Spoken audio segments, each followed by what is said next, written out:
ಒಂದು ವಿಶ್ವವಿದ್ಯಾನಿಲಯದಲ್ಲಿ ಒಂದು ಸಿಂಡಿಕೇಟ್ ಸಂಬಂಧಪಟ್ಟಂತ ಒಂದು ಸದಸ್ಯರ ಒಂದು ತಂಡ ಒಂದು ರಚನೆ ಆಗಿರುತ್ತೆ.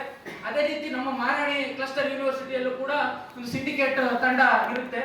ಆ ತಂಡದ ಒಂದು ತಂಡದ ಒಂದು ಕೋರ್ ಕಮಿಟಿಯ ಒಂದು ಮೀಟಿಂಗ್ ಅನ್ನು ಮಾಡಿದಂತ ಸಂದರ್ಭದಲ್ಲಿ ಆ ಸಿಂಡಿಕೇಟ್ ಸದಸ್ಯರು ಒಂದು ವಿಷಯಗಳನ್ನ ಹೇಳ್ತಾರೆ.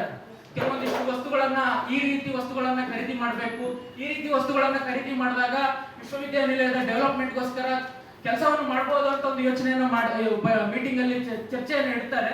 ಅಂತ ಸಂದರ್ಭದಲ್ಲಿ ಕುಲಸಚಿವರಾಗಿರ್ಬೋದು, ಮೊನ್ನೆ ರಿಜಿಸ್ಟರ್ ಆಗಿರ್ಬೋದು, ಕೆಲವೊಂದಿಷ್ಟು ಅಧಿಕಾರಿಗಳು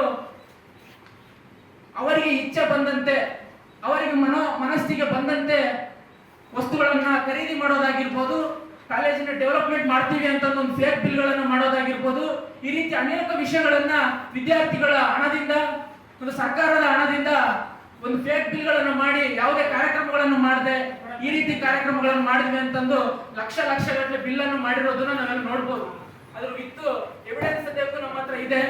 ಒಂದು ಪರೀಕ್ಷಾಂಗದಿಂದ ಒಂದು ಬಂದಿರುವಂತ ಮಾಹಿತಿಯೂ ಕೂಡ ನಮ್ಮಲ್ಲಿದೆ. ಹಾಗಾಗಿ ತಕ್ಷಣವೇ ಶಿಕ್ಷಣ ಸಚಿವರು, ಮಾನ್ಯ ಮುಖ್ಯಮಂತ್ರಿಗಳು ವಿಶ್ವವಿದ್ಯಾನಿಲಯದ ಮಾಡ್ತಿರುವಂತ ಕೆಲಸವನ್ನ ತಕ್ಷಣವೇ ಬಗೆಹರಿಸಬೇಕು ಅಂತಂದು ಮಾಧ್ಯಮದ ಮೂಲಕ ನಾನು ತಿಳಿಸೋಕೆ ಇಚ್ಛೆಯನ್ನು ಪಡ್ತೇನೆ. ಇನ್ನು ಕೆಲವೊಂದಿಷ್ಟು ವಿಷಯಗಳನ್ನ ನನ್ನ ಸ್ನೇಹಿತರಾದ ಕೋಟಪ್ಪ ಅವರು ತಿಳಿಸ್ತಾರೆ.